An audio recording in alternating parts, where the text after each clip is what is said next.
Hey there and welcome. Today I'll be looking back at a game called Dungeons and Dragons Dark Alliance.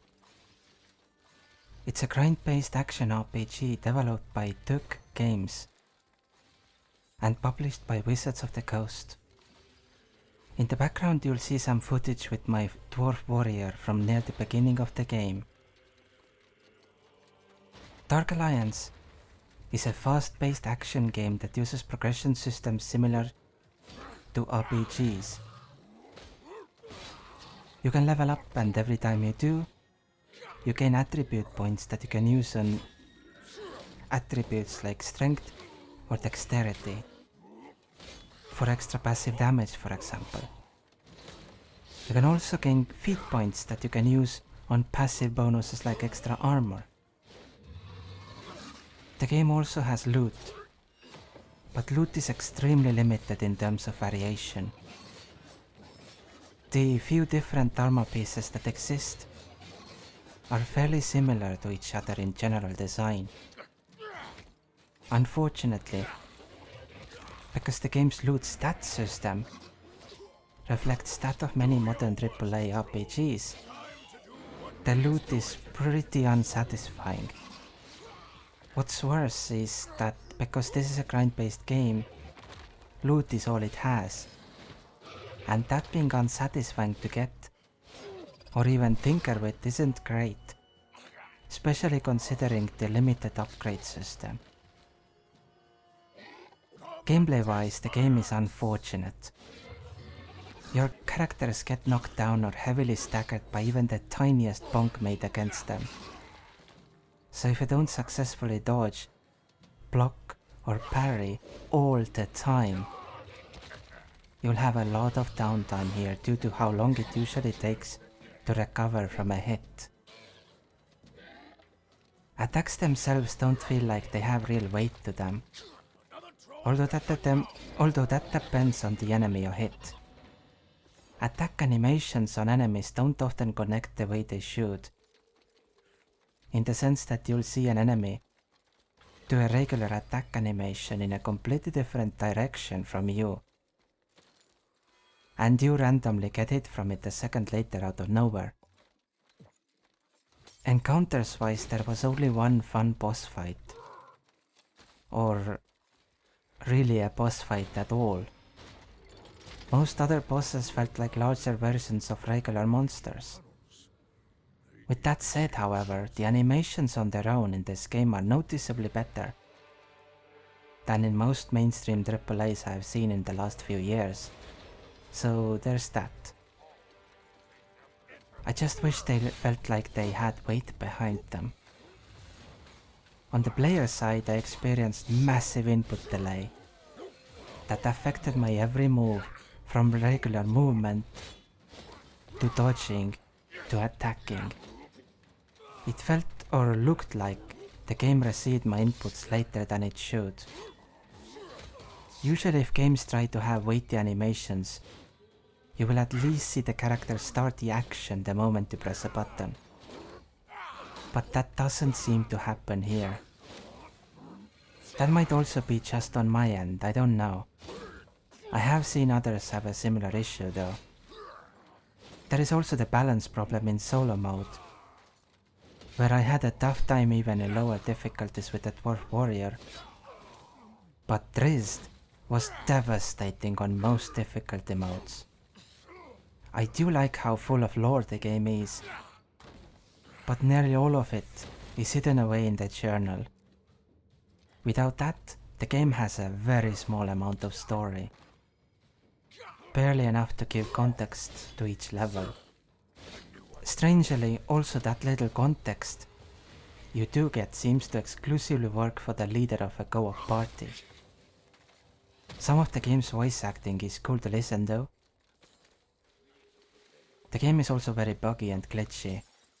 Often enemies ragdoll into space for no real reason. And also of course the aforementioned animations not connecting issues that exist mostly on the enemy side. On player side, it seems that you have to be very accurate to hit anything at all.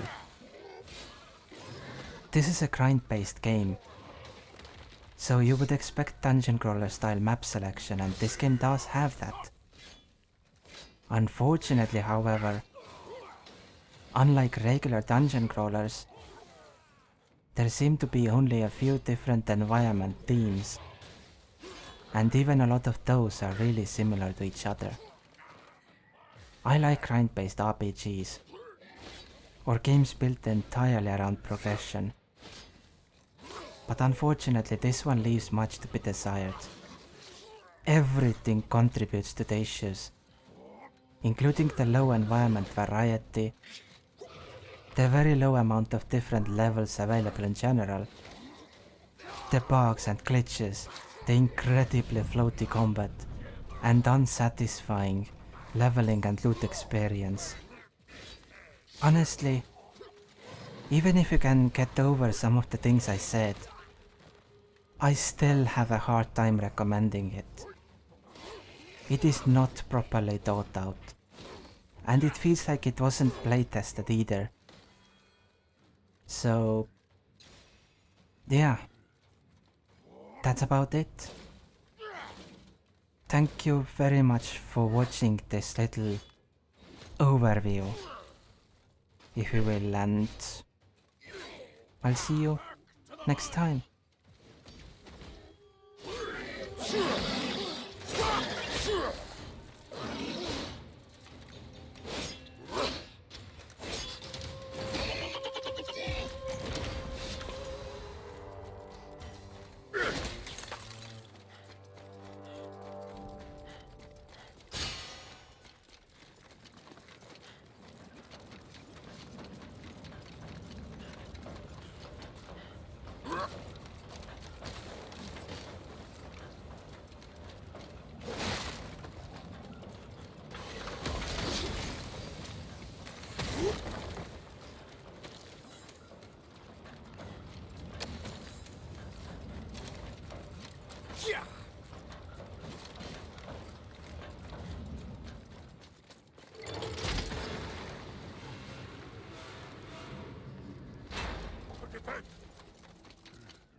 This one's gonna take some work.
control.